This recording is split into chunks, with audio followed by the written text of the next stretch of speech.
करते हैं दिल्ली विधानसभा चुनाव की। तो दिल्ली में बीजेपी ने अपने प्रत्याशियों की पहली लिस्ट जारी कर दी। इस पहली सूची में 29 उम्मीदवारों के नाम हैं।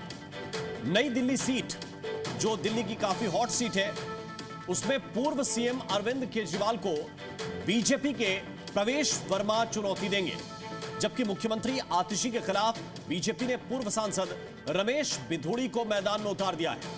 बीजेपी ने गांधीनगर सीट से दिल्ली कांग्रेस के अध्यक्ष रह चुके अरविंदर सिंह लवली को टिकट दिया है।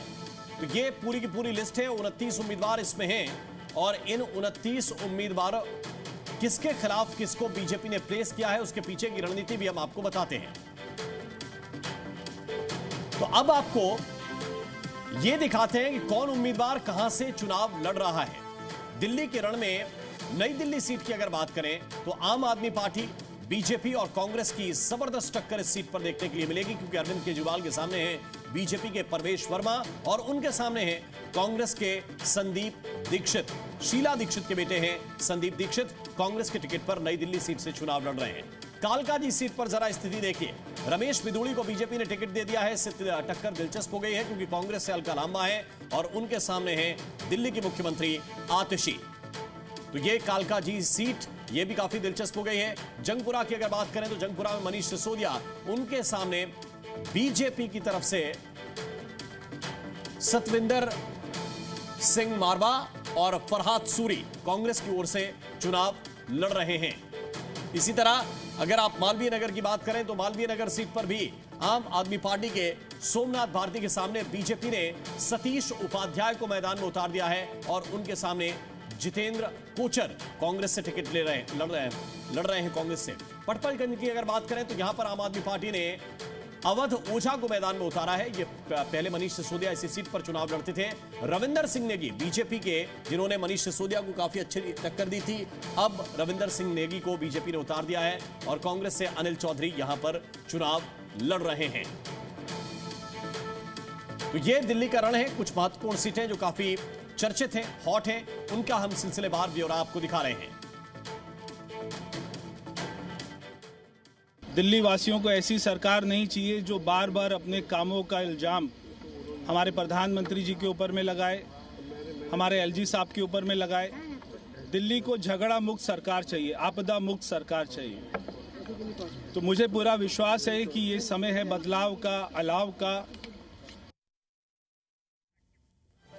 और बीजेपी ने मनजिंदर सिंह सिरसा को राजौरी गार्डन सीट से टिकट दिया है। जी मीडिया से उन्होंने खास बातचीत में क्या कहा, सुनिए जरा। कैसे चुनौती को देखते हैं और अब जो टिकट मिली है तो क्या जिम्मेदारियां हैं? देखिए, हर चुनाव एक चुनौती होती है और चुनौतियों से निकल कर ही हमें जाना है। कोई भी चुनाव बिना चुनौती के लड़ा नहीं जा सकता, लेकिन दिल्ली के लोगों के लिए आज चुनौती बन चुकी है आम आदमी पार्टी को दिल्ली से कैसे भगाना है। आज दिल्ली के लोग ये जानते हैं कि अगर दिल्ली के अंदर आम आदमी पार्टी की सरकार 12 साल से ना होती और भाजपा की सरकार होती तो आज दिल्ली के लोगों का जीवन स्तर कुछ और होता। दिल्ली के अंदर गंदा पानी है, गटर का पानी आता है, दिल्ली के अंदर सांस लेने के लिए गंदी हवा लेनी पड़ रही है। दिल्ली की यमुना जी इतनी गंदी है कि कोई स्नान नहीं कर सकता। दिल्ली कूड़े के ढेर बन चुकी है। शराब घोटाला हो, सड़क घोटाला हो, बिजली घोटाला हो, बस घोटाला हो, अरविंद केजरीवाल जी ने दोनों हाथों से दिल्ली को बेरहमी से लूटने का काम किया है और इस कदर लूटा है कि आज दिल्ली के अंदर टूटी सड़कें, गंदी दिल्ली के अलावा कुछ देखने को बचा नहीं है। अब देखिए, मैं एक अरविंद केजरीवाल जी के बार बार कहता हूँ कि आप छोटी सी जवाब दीजिए। अरविंद केजरीवाल जी 2013 में आप पहली बार मुख्यमंत्री बने, तब दिल्ली से अगर कोई अपना प्लॉट बेचकर गुड़गांव जाना चाहता था तो उसको एक प्लॉट बेचने पे 3 प्लॉट गुड़गांव में मिल जाते थे। 12 साल में गुड़गांव इतना आबाद हो गया और दिल्ली इतनी पिछड़ गई है कि आज अगर कोई दिल्ली का एक प्लॉट बेच के गुड़गांव में एक प्लॉट लेना चाहता है, वो नहीं ले पाता। आप सोच के देखिए कितनी तरक्की होगी गुड़गांव में, जहां भाजपा की सरकार है, और कितनी पिछड़ गई जहां आम आदमी पार्टी की सरकार।